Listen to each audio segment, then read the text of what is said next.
যে ঋণ নিয়েছিলে সেই অর্থ কোথায়? আমি তো তোমার পরিবারকে চিনি, ঋণ নিলে তোমাদের আর কোনো খবর থাকে না। নবীজি সাল্লাল্লাহু আলাইহি সাল্লাম এর সঙ্গে ছিলেন মদিনার রাষ্ট্রের রাষ্ট্রপ্রধান। তার কথায় সাহাবীরা নিজেদের জীবনও পর্যন্ত দিয়ে দিতে পারেন। তিনি যদি সাহাবীদেরকে একটু ইশারা দেন তাহলে সাহাবীরা তার গর্দন উড়িয়ে ফেলবেন। নবীজি সাল্লাল্লাহু আলাইহি সাল্লামকে সবার সামনে এত বড় অপমান করা হলো, অথচ ঋণ পরিশোধের যে তারিখ দেওয়া হয়েছিল সেটা এখনো বাকি আছে। ওমর রাদিয়াল্লাহু তাআলা আনহু তিনি সহ্য করতে পারলেন না। তার স্বভাবজাত সেই বিখ্যাত উক্তি করলেন, ইয়া রাসূলুল্লাহ, আপনি অনুমতি দেন আমি তার দেহ থেকে মাথা বিচ্ছিন্ন করে ফেলি। হযরত ওমর এই ক্ষেত্রে যেমন ক্ষমতাবান ছিল তেমনি তিনি ন্যায়ী ছিলেন। লোকটি যেভাবে মহানবী সাল্লাল্লাহু আলাইহি ওয়াসাল্লামের চাদর ধরে অপমান করেছে, মহানবী চাইলে লোকটিকে শাস্তি দিতে পারতেন, কিন্তু তিনি উল্টো ওমর রাদিয়াল্লাহু তাআলা আনহুকে বললেন, ওমর, তোমার কাছে তো উত্তম ব্যবহার আশা করা যায়, তুমি এইভাবে না বলে বরং আমাকে বলতে পারতে আপনি তার ঋণ পরিশোধ করুন, কিংবা ইহুদি লোকটাকে বলতে পারতেন যে আপনি সুন্দরভাবে ঋণের কথা বলতে পারতেন।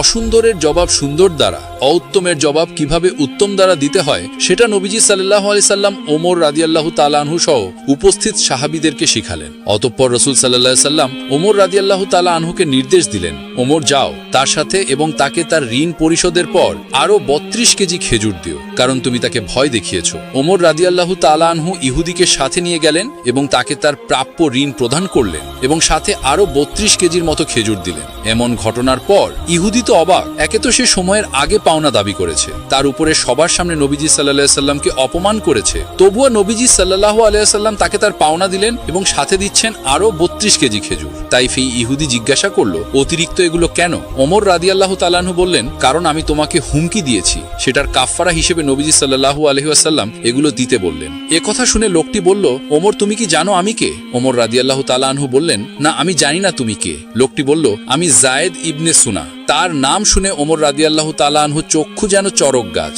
যায়েদ ইবনে সুনা মদিনার সে বিখ্যাত ইহুদিরা ভাই। ওমর রাদিয়াল্লাহু তাআলা আনহু তার নাম জানতেন, কিন্তু তিনি যে ওই ব্যক্তি সেটা তিনি জানতেন না। যায়েদ ইবনে সুনা বললেন, হ্যাঁ, আমি সেই ইহুদি রাবাই। আমাদের ধর্মগ্রন্থ অনুযায়ী মুহাম্মদের নবী হবার প্রমাণের যত ভবিষ্যৎবাণী পাওয়া যায় সবগুলোই আমি তার মধ্যে পেয়েছি। শুধু দুটো বিষয়ের পরীক্ষা করার বাকি ছিল। সেই দুটো ছিল, মুহাম্মদকে কেউ রাগালে তিনি সহনশীলতা দেখাবেন, কোনো মূর্খ তার কাছে এসে মূর্খের মতো আচরণ করলে তিনি বরং সেই মূর্খের সাথে ভালো আচরণ করবেন, অর্থাৎ তিনি মন্দের জবাব ভালোর মাধ্যমে দেবেন এবং অনুত্তমের জবাব তিনি উত্তমের মাধ্যমে দেবেন। যায়েদ ইবনে সুনা নবীজি সাল্লাল্লাহু আলাইহি ওয়াসাল্লামের মধ্যে সেই দুটো গুণই এবার দেখতে পেলেন। তিনি নবীজি সাল্লাল্লাহু আলাইহি ওয়াসাল্লামকে রাগানো সত্ত্বেও নবীজি সাল্লাল্লাহু আলাইহি ওয়াসাল্লাম তার সাথে রাগ করেননি, উল্টো তার পাওনা অর্থের বিনিময়ে তাকে বেশি দিয়েছেন। এবার যায়েদ ইবনে সুনা বললেন, ওমর, তুমি সাক্ষী থাকো, আমি আল্লাহকে আমার রব হিসাবে, ইসলামকে আমার ধর্ম হিসাবে এবং মুহাম্মদ রাসূলুল্লাহ সাল্লাল্লাহু আলাইহি ওয়াসাল্লামকে আমার নবী হিসাবে মেনে নিলাম। আমার অনেক সম্পদ আছে, আমি আমার অর্ধেক সম্পদ ইসলামের পথে দান করে দিলাম।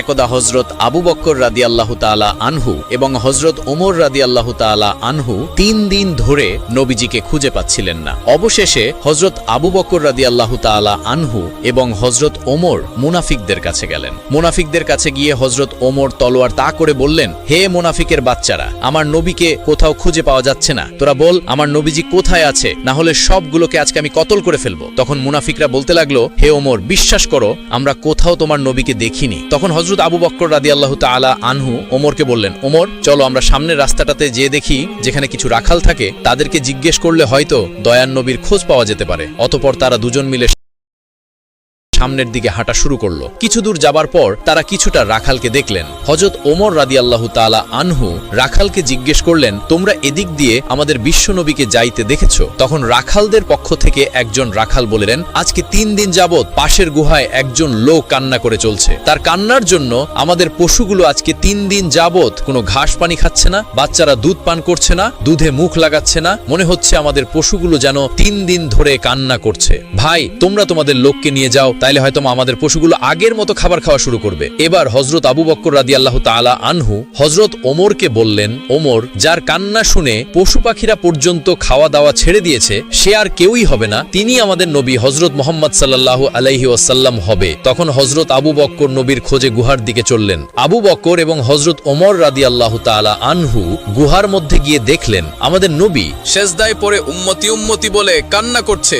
এবার হযরতে ওমর রাদিয়াল্লাহু তাআলা আনহু নবীকে উদ্দেশ্য করে বললেন, ইয়া রাসূলুল্লাহ, আমরা আজকে 3 দিন যাবত আপনাকে খুঁজতে খুঁজতে হয়রান হয়ে গিয়েছি। নবী গো, আপনি এখানে উম্মতের জন্য কান্না করছেন, আমরা তো আপনার খুঁজে পাগল হয়ে গিয়েছি। ইয়া রাসূলুল্লাহ, আপনি উঠুন, আমরা আপনাকে নিতে এসেছি। বিশ্বনবী সাজদা থেকে মাথা উঠালেন না। তারপর হযরতে আবু বকর রাদিয়াল্লাহু তাআলা আনহু বিশ্বনবীকে বললেন, ইয়া রাসূলুল্লাহ, আপনি উম্মতের জন্য এত কান্না করতেছেন, হুজুর আপনি মাথা উঠান। আমি আবু বকর তামাম জিন্দেগীর ইবাদতগুলো আপনার উম্মতের জন্য সঁপে দিলাম, তারপরও আমার নবী মাথা উঠান না। তারপর হযরতে আবু বকর এবং হযরতে ওমর রাদিয়াল্লাহু তাআলা আনহু বাড়ির দিকে আসলেন। পথে হযরতে আলী রাদিয়াল্লাহু তাআলা আনহার সাথে সাক্ষাৎ হয়। তারপর হযরতে আলীকে আবু বকর ও হযরত ওমর বিস্তারিত সবকিছু বললেন। তারপর হযরত আলী বাড়িতে গিয়ে মা ফাতেমা এবং হাসান হুসাইনকে নিয়ে নবীজির গুহার মধ্যে চলে আসেন। এবার হযরতে ফাতেমা আমার নবীকে লক্ষ্য করে বললেন, আব্বাজান, আপনি কেমনে পারলেন আজকে 3 দিন যাবত আমাদেরকে ভুলে থাকতে?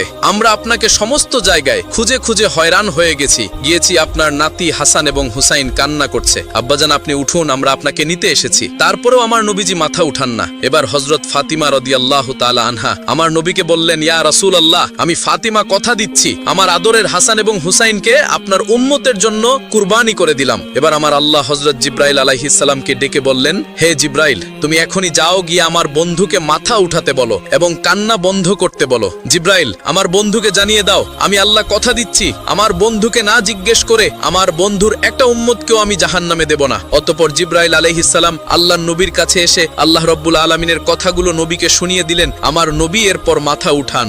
একদা উম্মে আইমান কোনো এক দরকারে হযরত ফাতেমা রাদিয়াল্লাহু তাআলা আনহার বাড়িতে যান। ফাতেমা রাদিয়াল্লাহু তাআলা আনহার দরজার সামনে গিয়ে উম্মে আইমান ডাকতে থাকেন, কিন্তু ভিতর থেকে কেউ কোনো কথা বলছে না। উম্মে আইমান আবার দরজায় নক করলেন, কিন্তু ভেতর থেকে কেউ দরজা খুলছে না। তারপর উম্মে আইমান দরজার ফাঁক দিয়ে ঘরের ভিতরে তাকিয়ে দেখলেন হযরত ফাতেমা রাদিয়াল্লাহু তাআলা আনহা রুটির জাতা পিষতে পিষতে ঘুমিয়ে পড়েছেন, আর তার খাটের উপরে একজন মহিলা বসে তাসবিহ পাঠ করছেন এবং আরেকজন মহিলা হযরত হাসান ও হুসাইন রাদিয়াল্লাহু তাআলা আনহুমাকে দোলনার মধ্যে দুধ খাওয়াচ্ছেন। এই দৃশ্য দেখার পর উম্মে আইমান মা ফাতেমার বাড়ি থেকে চলে গিয়ে নবীজির দরবারে এসে প্রবেশ করেন। নবীজিকে সালাম দিয়ে উম্মে আইমান নবীকে বলেন, ইয়া রাসূলুল্লাহ, আমি কোনো এক দরকারে ফাতেমার বাড়িতে গিয়েছিলাম, তার ঘরের মধ্যে আমি এমন দৃশ্য দেখতে পেলাম। তারপরে নবীজি উম্মে আইমানকে বললেন, আমার মেয়ে ফাতেমা রুটির জাতা পিষতে পিষতে ক্লান্ত শরীর নিয়ে ঘুমিয়ে পড়েন, কিন্তু তখনও তার তাসবিহ পাঠ করা বাকি ছিল।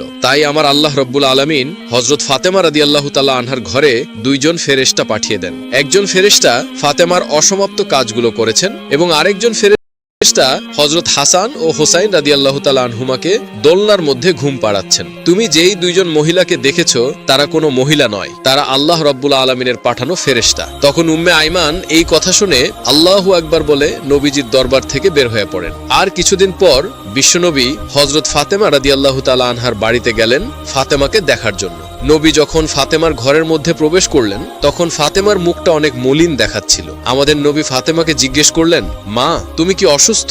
তোমার মুখটা এত মলিন দেখাচ্ছে কেন? তখন মা ফাতেমা বলেন, আব্বাজান, আমি অসুস্থ নই, কিন্তু আজকে 2 দিন যাবত আমার ঘরে কোনো চুলায় আগুন জ্বলে না। আজকে 2 দিন যাবত আপনার আদরের নাতি হাসান ও হোসাইন না খেয়ে ক্ষুধার যন্ত্রণায় 2 ভাই গলাগলি করে কাঁদছে। এবার আমাদের নবী ফাতেমাকে বললেন, মা, দুঃখ করো না, ধৈর্য ধরো, আল্লাহ রাব্বুল আলামিন আমাদের সাথে আছেন। এই বলে বিশ্বনবী মা ফাতেমার ঘর থেকে বের হয়ে পড়লেন। পরের দিন এক সওদাগর হযরত আলী রাদিয়াল্লাহু তাআলা আনহুকে একটি কাজের জন্য ডাকেন। কাজটি ছিল ওই সওদাগরের উপর থেকে তার মালামালগুলো বাড়িতে নিয়ে পৌঁছে দেওয়া। হযরত আলী রাদিয়াল্লাহু তাআলা আনহু এই কাজের বিনিময়ে কিছু দিরহাম পেলেন। এই দিরহামগুলো নিয়ে তিনি দোকানে গেলেন। তারপর দোকান থেকে কিছু আটা নিয়ে মা ফাতেমাকে দিলেন। তারপর ক্লান্ত শরীর নিয়ে হযরত আলী রাদিয়াল্লাহু তাআলা আনহু ঘুমিয়ে পড়লেন। মা ফাতেমা আটাগুলো জাতার মধ্যে পিষে সেগুলো দিয়ে রুটি তৈরি করলেন। তারপর হযরত আলীকে ঘুম থেকে ডেকে সকলে মিলে রুটি খেলেন।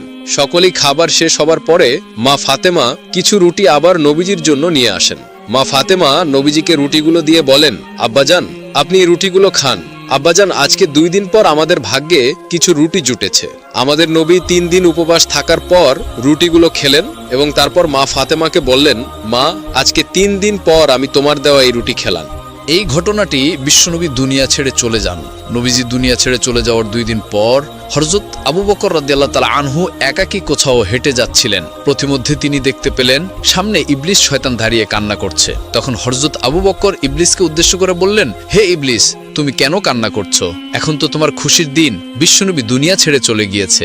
তারপর ইবলিস হযরত আবু বকর রাদিয়াল্লাহু তাআলা আনহুকে উদ্দেশ্য করে বললেন, ভাই আবু বকর, নবীজি দুনিয়া ছেড়ে চলে যাওয়ার কারণে আমি ইবলিসও বিস্মিত হয়েছি, কেননা আমি জানি আল্লাহ রাব্বুল আলামিন আমাকে যে শাস্তি দিয়েছে, আমার স্থান চিরস্থায়ী জাহান্নাম। কিয়ামতের পর আমাকে সারা জীবন জাহান্নামের শাস্তি ভোগ করতে হবে। জাহান্নামের শাস্তি সম্পর্কে আমি জানি কত কঠিন হবে সেটা ভাই আবু বকর। তাই আমি প্রতিটি সময় প্রতিটি মুহূর্তে বিশ্বনবীর সাথে সাক্ষাৎ করতে চেয়েছিলাম। আমি চেয়েছিলাম বিশ্বনবীকে দিয়ে আল্লাহ রাব্বুল আলামিনের কাছে কৈফিয়ত করে আমাকে ক্ষমা করার ব্যবস্থা করা যায়। কিন্তু যতবারই আমি নবীজির কাছে গিয়েছি ততবারই নবীজির সাথে কেউ না কেউ ছিল, কখনো আমি নবীজিকে একা পাইনি। তারপরেও আমি নবীজিকে একা পাওয়ার চেষ্টা চালিয়ে যাচ্ছিলাম। এখনো তো বিশ্বনবী দুনিয়া ছেড়ে চলে গিয়েছে, আমার ক্ষমার রাস্তাও চিরতরে বন্ধ হয়ে গিয়েছে, এই ভেবেই আমি কান্না করেছিলাম। অতঃপর হযরত আবু বকর রাদিয়াল্লাহু তাআলা আনহু ইবলিসের মুখে এই কথা শোনার পর আস্তে আস্তে সামনের দিকে হেঁটে চললেন।